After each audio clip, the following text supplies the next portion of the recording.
How important is the education system for our state? Well, education is really, really important for our state, for our country.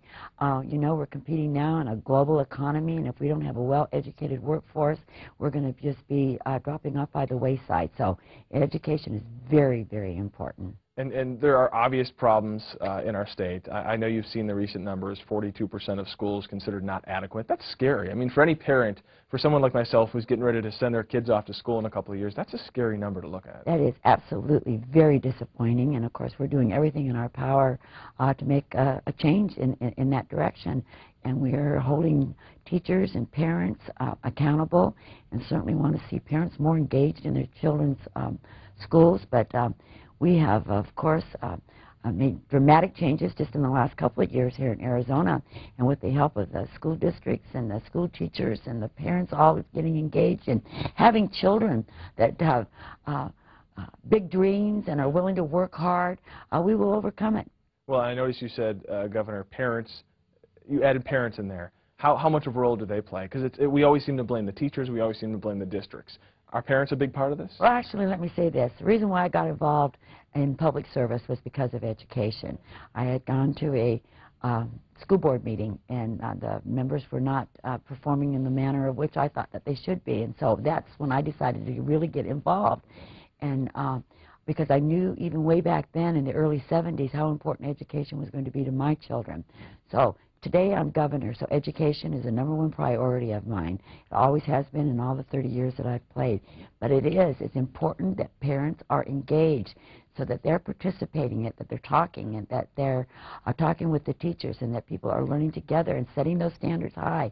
It is engagement, and it's going to take everybody working together to turn it around. And No Child Left Behind gives us 3 years to get that number to 0. I mean, we have to have 100% of kids considered adequate. Is that even possible? That seems almost impossible. Well, you know, nothing is impossible. I mean, that's a pretty high standard, but we certainly hope, and I've made a pledge in regards to education, that in regards to the Ames testing, that by 2020, that at least 93% of those people will pass those tests.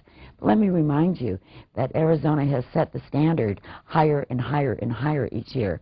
So it continues to get more difficult. So on that end, we have to have people and children doing better, but we have to have the education system doing better too. So the coming together will make that difference.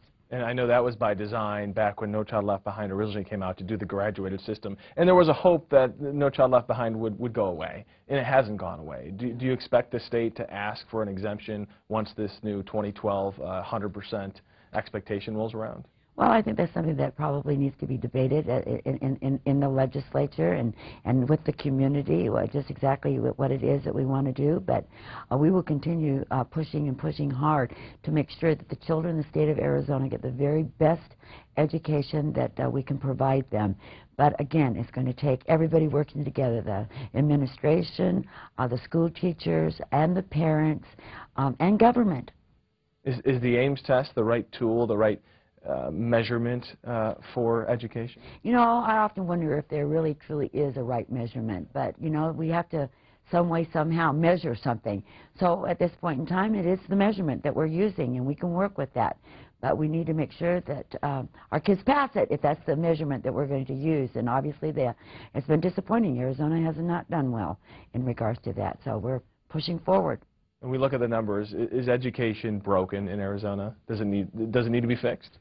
Well, you know, I don't know if education is broken. I think that as we raise our standards and everybody becomes more involved and paying attention and being engaged, and, you know, and a lot of it has to do with the children. I think parents need to instill in the children that they need to dream big and work hard, and that, along with good instruction and that support from the family, our kids can do better than anybody else in the United States. Now, that is my dream. I'm dreaming big, too. But I do believe that it's possible.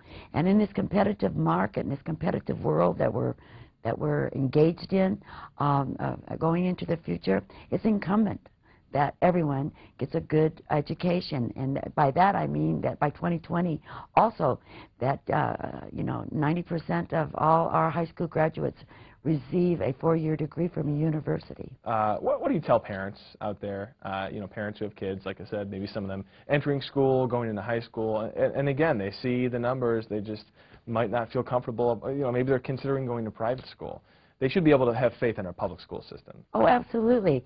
I'm a big proponent of choice, but I think the public school is very, very primary and very, very important, and I would tell parents, again, that they have to be a participant. They have to be engaged. They have to pay attention to what's going on, and they need to help their children do a good job. They have to instill that learning ethic in their children. And have you did your homework? And what kind of grades did you get today?